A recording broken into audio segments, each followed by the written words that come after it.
దగ్గుపాటి వెంకటేశ్వరరావు గారు మా తోడలుడు.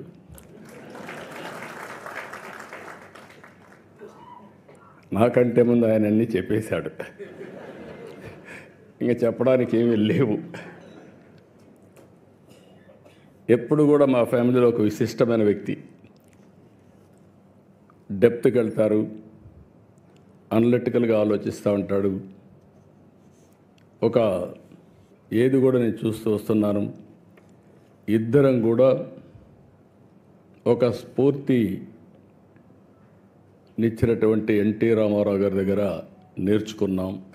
తెల్లవారితో నిద్ర లేస్తే ఆయన దగ్గరికి వెళ్ళేవాళ్ళం, ఆయన అప్పచెప్పిన బాధ్యతలు చేశాం.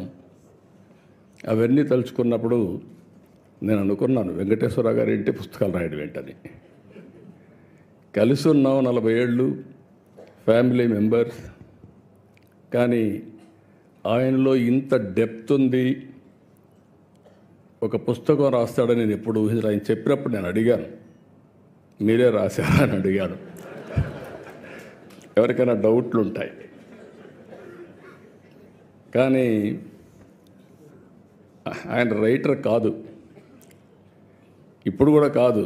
కానీ రైటర్ కానటువంటి రైటర్ ఈయన, రచయిత కానటువంటి రచయిత. ఈరోజు ఏదైతే అటెంప్ట్ చేశారో అది కూడా చూస్తే ఎవరు చేయనటువంటి పుస్తకం కోసం చేశారు. ఆ విషయాలు కూడా మనం ఒకసారి మాట్లాడుకుంటాం.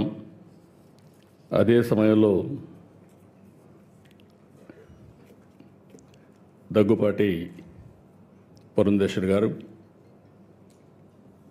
ఇటీవల ఎన్నికలు నేను చూశాను వారిని.